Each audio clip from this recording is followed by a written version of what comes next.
Bonjour, aujourd'hui j'ai un invité qui n'était jamais venu. Il s'appelle Stéphane Demans. Bonjour. Bonjour.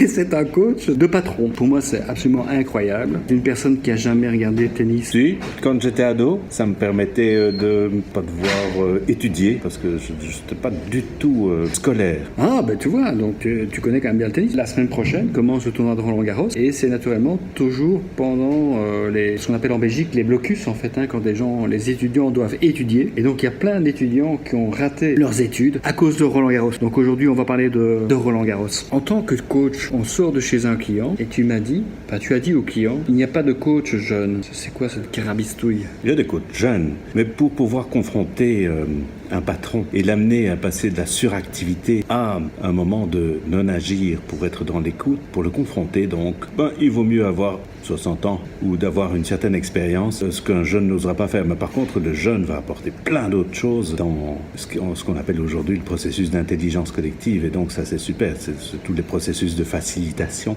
en équipe. Et donc, bienvenue les jeunes. Simplement, à un certain moment, il faut oser dire à un patron, écoute, stop, tu bosses trop, tu passes pas assez de temps avec tes équipes. Il faut être un peu dans le non-agir. Et d'ailleurs, quand on regarde un match de tennis, c'est fantastique. On voit la balle qui va comme ça à gauche et puis à droite. On est dans une espèce de hypnose, auto-hypnose. C'est génial. On est proche de la méditation. Parce que cette balle, elle passe tout le temps comme ça. Et si on la suit, on est dans une espèce de transe. C'est pas mal. Oui, c'est pas mal. Tu vois, il y a une tradition au tennis, à Roland-Garros, pour montrer en fait la transmission du savoir. Celui qui reçoit la coupe, c'est souvent un ancien vainqueur. Et c'est pour montrer que finalement, les anciens ont fait leur temps et maintenant, physiquement, ils ont dû s'arrêter. Et puis après, ils remettent la coupe au petit nouveau, quoi. Ah, pour l'ancien, c'est une petite mort de ne plus pouvoir gagner.